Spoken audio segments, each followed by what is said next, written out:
Assalamualaikum warahmatullahi wabarakatuh. Perkenalkan, nama saya Bima Julia Ikabriani dengan NIM 2012333 dari kelas IPA IPK.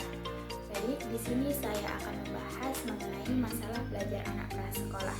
Tugas ini saya buat untuk memenuhi tugas akhir semester mata kuliah Psikologi Pendidikan dengan dosen pengampu Bapak Ridwan SPSI MPSI. Baik teman-teman, langsung saja kita masuk ke pembahasan. Jangan lupa simak video berikut ini ya. Dadah.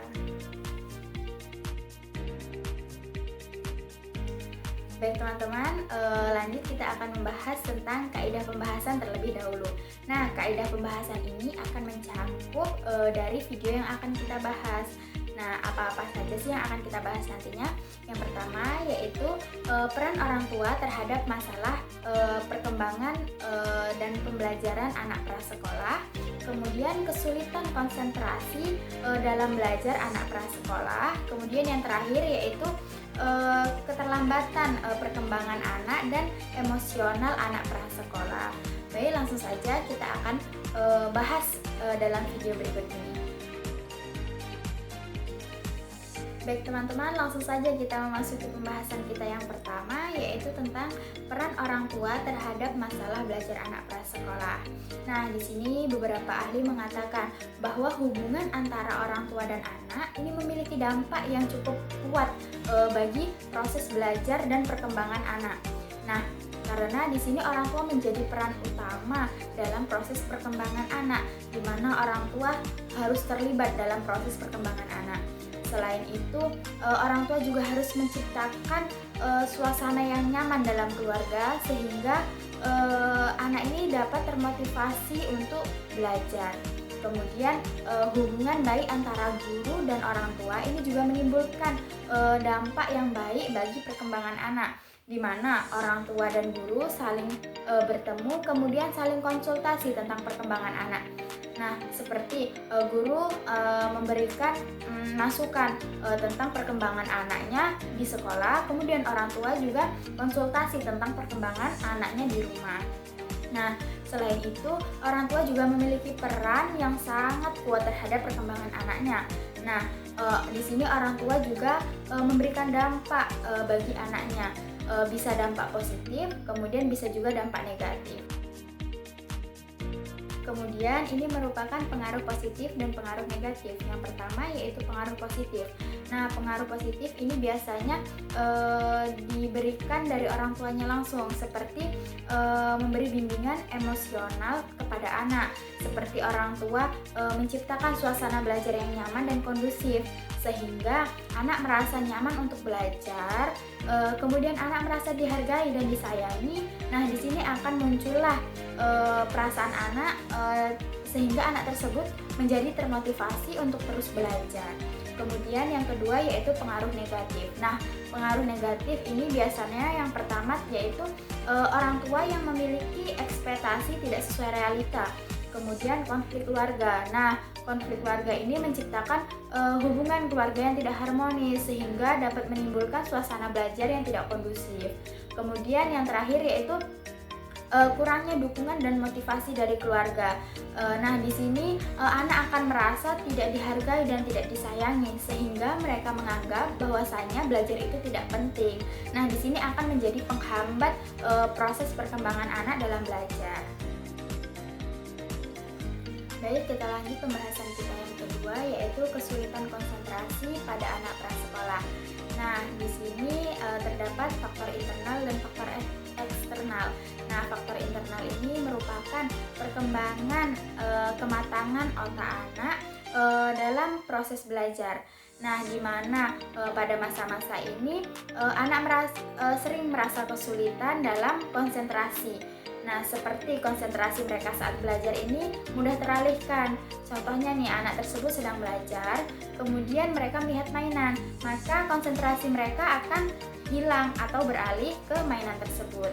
Kemudian kesulitan konsentrasi ini juga memiliki beberapa faktor, seperti kurangnya asupan zat besi. Nah, asupan zat besi yang buruk pada anak akan berdampak terhadap konsentrasi mereka saat belajar, seperti kurangnya vitamin dan mineral, maka anak akan kesulitan dalam kefokusan atau konsentrasi mereka saat belajar. Kemudian kurangnya dukungan dan motivasi.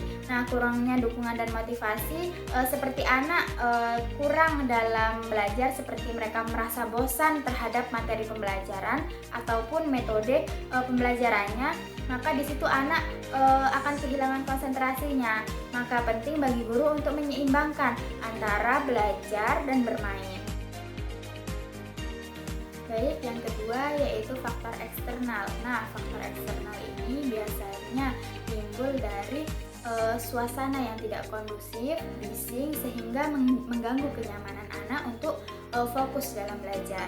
Nah, selain itu dampak yang muncul dalam faktor ini seperti kurangnya ruang pribadi dan kenyamanan pada anak, sehingga menimbulkan kesulitan fokus belajar terhadap anak. Kemudian yang kedua yaitu stres dan tekanan. Nah, biasanya terdapat tekanan dari keluarga, sekolah, kemudian lingkungan sosial. Nah, biasanya anak yang sudah mengalami tekanan, mereka akan mengalami stres. Nah, anak yang mengalami stres ini, mereka akan kesulitan dalam fokus belajarnya.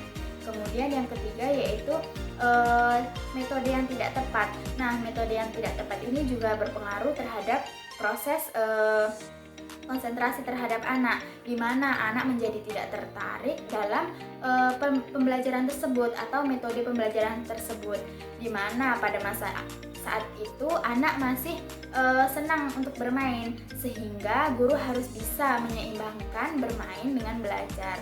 Nah, jika guru hanya menggunakan metode belajar ceramah saja, maka di situ anak tidak tertarik, sehingga kefokusan mereka teralih ke yang lainnya.